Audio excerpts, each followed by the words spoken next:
Hallelujah hallelujah. खुदावंद यीशु मसीह के ज़िंदा और नहायत मुक़द्दस नाम में आपको सलाम।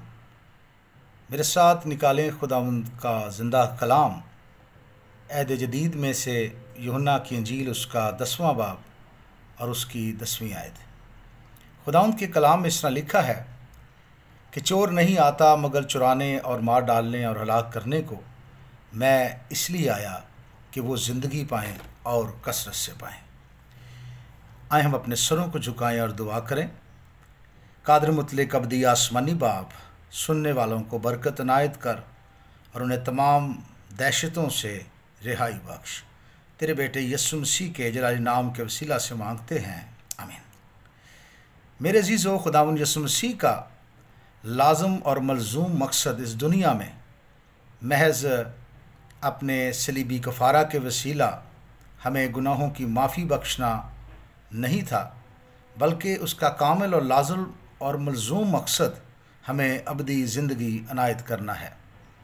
खुदावंद यीशु मसीह की आमद से कबल हम अपने गुनाहों में और कसूरों में मुर्दा थे। हमारे पास जी उठने का वादा नहीं था। इफिसियों 2 बाब उसकी पहली आयत में लिखा है कि और उसने तुम्हें भी ज़िंदा किया जब अपने कसूरों और गुनाहों के सबब से मुर्दा थे।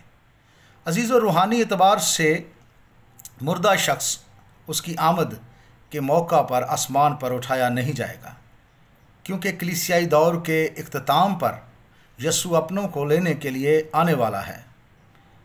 क्या आप तैयार हैं? अगर आप रूहानी तौर पर मुर्दा हैं तो अभी वक्त है कि आप दिल से यीशु मसीह पर ईमान लाएं कि वो आपका शाफ़ी, नजात देने वाला और खुदावंद है। अजीज़ों, आप कहें कि उसने मेरे गुनाहों के लिए अपनी जान दी है।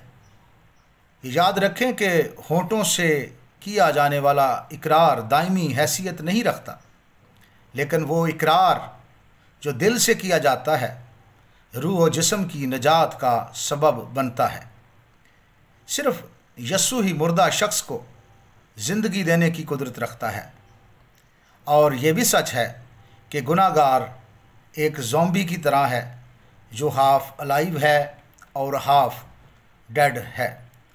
अबदी ज़िंदगी पाने के लिए जो कभी ख़त्म नहीं होगी, यीशु को दावत दें कि वो आपकी ज़िंदगी में आए, कि वो आपको तब्दील करे, क्योंकि हकीकी तब्दीली दुनिया की पॉलिसियों से नहीं मिल सकती।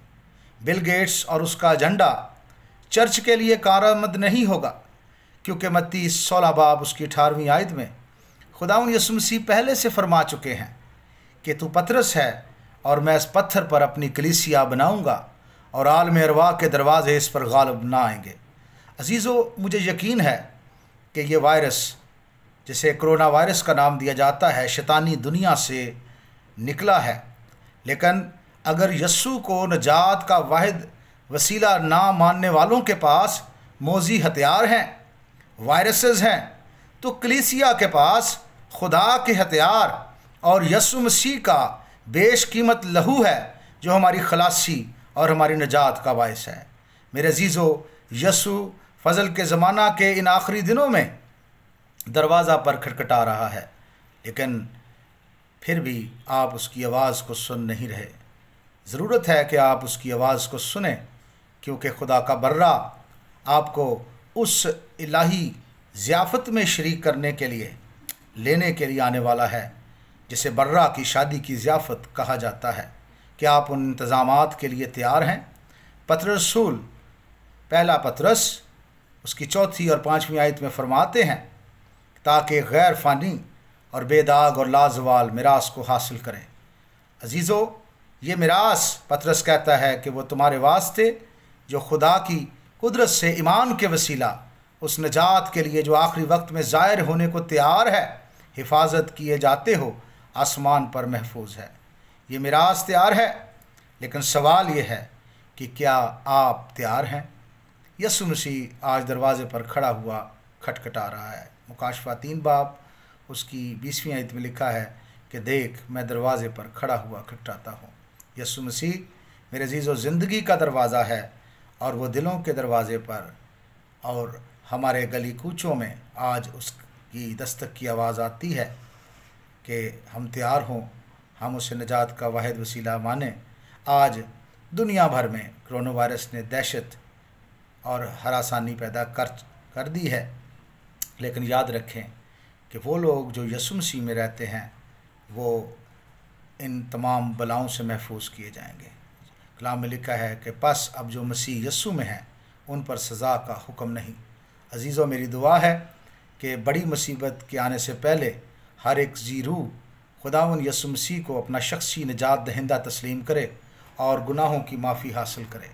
तो आज वक्त है कि हम खुदावंद यीशु मसीह को कबूल करें और उसके अल्फाज पर ध्यान दें कि वो हमें ज़िंदगी देने आया है।